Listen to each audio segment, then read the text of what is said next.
Assalamualaikum warahmatullahi wabarakatuh. Perkenalkan, nama saya Lutfi Nur Priyadi dari kelas 11 MIPA 1, absen 23. Di sini saya akan menjelaskan tentang permainan sepak bola. Pertama, pengertian sepak bola. Sepak bola adalah permainan yang dilakukan oleh dua tim berbeda dengan komposisi pemain yang berada di lapangan sebanyak 11 orang, di mana masing-masing tim berupaya untuk menang dan mencetak gol ke gawang lawan. Permainan sepak bola melibatkan pergerakan unsur fisik, mental, motorik kasar, dan motorik halus, serta dibangun adanya beberapa teknik passing atau operan yang baik agar bola dapat terakurasi dan sampai di kaki teman tanpa direbut oleh tim lawan. Berikut beberapa teknik passing dengan kekuatan tim yang solid.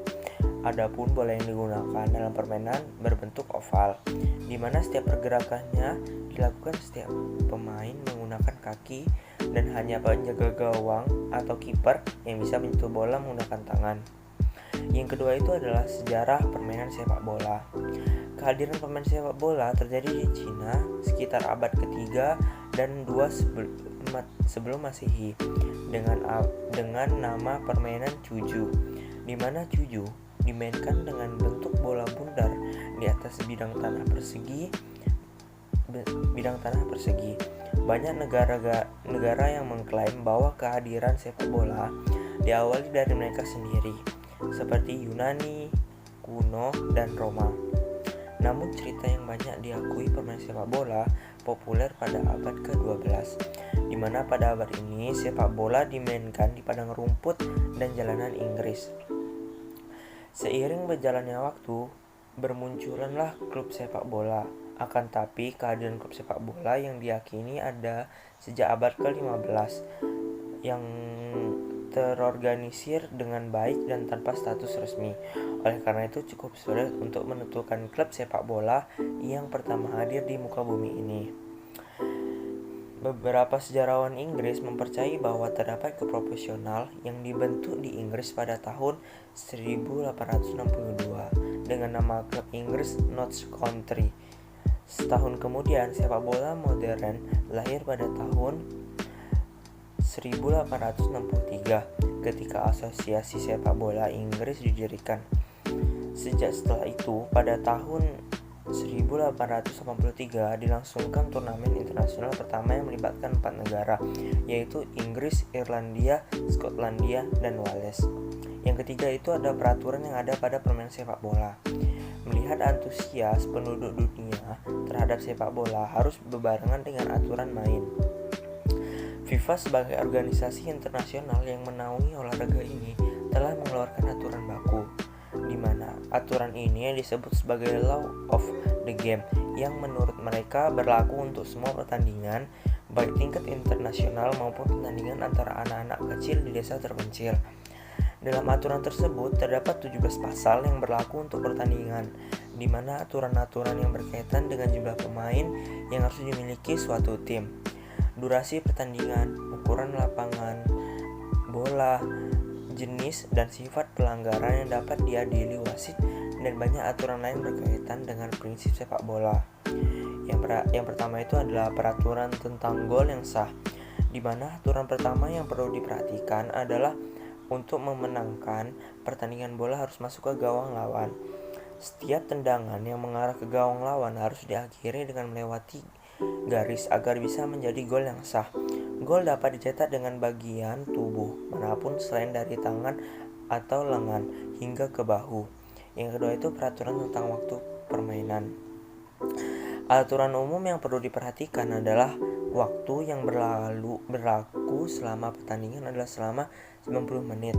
Selama pertandingan akan dibagi menjadi 2 bagian, yaitu 45 menit pertama, kemudian akan mengambil waktu selama 15 menit untuk melanjutkan permainan kedua selama 45 menit. Ketika permainan berakhir imbang selama 90 menit berikut, dengan tambahannya akan dilanjutkan adu penalti untuk menentukan pemenang. Yang ketiga itu peraturan tentang jumlah pemain. Jumlah pemain dalam setiap tim sebanyak 11 pemain, terdiri 10 pemain lapangan dan 1 penjaga gawang. Setiap tim dapat menyediakan hingga 7 pemain pengganti. Pergantian pemain dapat dilakukan kapan saja dalam pertandingan. dengan masing-masing tim dapat melakukan maksimal 3 pergantian pemain per sisi. Yang keempat itu peraturan wasit dan pemberian kartu. Setiap pertandingan harus menyertakan 1 wasit dan 2 asisten wasit atau hakim garis. Tugas wasit adalah bertindak sebagai penjaga waktu dan membuat keputusan apapun yang mungkin perlu dibuat, seperti pelanggaran, tendangan bebas, lemparan ke dalam, penalti, dan ditambahkan tempat waktu di akhir setiap babak. Wasit dapat berkonsultasi dengan asisten wasit kapan saja dalam pertandingan mengenai keputusan. Yang keempat itu manfaat permainan sepak bola. Permainan yang populer dan asik ini sifatnya kompetitif. Bahkan ada sebagian orang yang melakukan olahraga sepak bola ini hanya untuk mendapatkan kesenangan. Meski alasannya hanya untuk kesenangan, ternyata sepak bola memberikan manfaat positif bagi kesehatan. Yang pertama yaitu menambah kebugaran dan stamina. Yang kedua meningkatkan kerja tim dan sosial. 3. Baik untuk kesehatan mental. 4. Baik untuk kognisi. 5. Membantu problem solving anak. Yang 5 itu adalah ukuran lapangan. Lapangan harus terbuat dari rumput buatan atau alami, di mana semua wilayah di dalam garis putih pada lapangan adalah area pertandingan.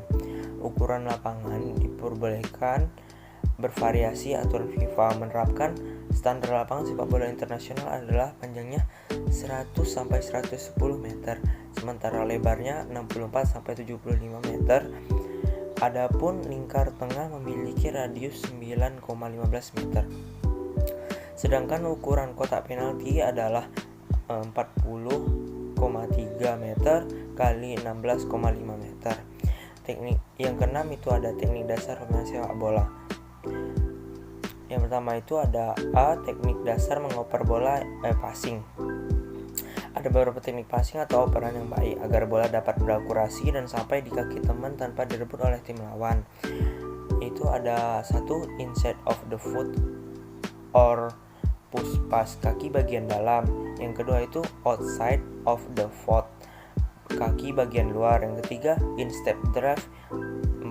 Chip pass. Yang kedua teknik dasar menghentikan bola. Berikut adalah teknik-tekniknya. Yang pertama itu menggunakan kaki bagian bawah atau telapak kaki. Yang kedua menggunakan kaki bagian dalam. Yang ketiga menahan bola dengan kaki bagian luar. Yang ketiga mengiring atau dribbling bola. Adalah keterampilan mengiring bola, di mana keterampilan ini berkaitan dengan kontrol penuh terhadap bola. Yang pertama itu dribbling dengan menggunakan sisi kaki bagian dalam. Yang kedua dribbling dengan sisi kaki bagian luar. 3. Dribbling menggunakan kura-kura kaki. Yang keempat mengontrol bola. Mengontrol bola, hal ini berkaitan dengan mengendalikan bola yang berkaitan dengan penguasaan seluruh bagian tubuh terkecuali tangan dalam memainkan dan mengatur keberadaan bola agar tetap stabil di antara bagian tubuh. Kontrol tubuh atau kelima yang tidak kalah penting adalah kontrol tubuh, di mana kemampuan pemain menggerakkan tubuhnya dengan lancar saat pertandingan, juga mengoptimal keseimbangan. Mengontrol tubuh saat pertandingan berkaitan dengan langkah yang tepat, lari yang seimbang, dan keseimbangan gravitasi ketika melakukan lompatan. Ada beberapa tokoh yang terkenal dalam permainan sepak bola sepanjang sejarah. Pemain sepak bola telah banyak melahirkan tokoh-tokoh berjasa untuk klub dan negaranya. Pada Maret 2020, majalah France Football merilis sebanyak 50 nama tokoh berpengaruh dalam sepak bola. 4 diantaranya yaitu adalah Kylian Mbappe dari Paris Saint-Germain, Neymar dari Paris Saint-Germain. Selanjutnya ada Lionel Messi dari Barcelona, juga Cristiano Ronaldo dari Juventus. Sekian penjelasan tentang permainan sepak bola dari saya. Wassalamualaikum warahmatullahi wabarakatuh.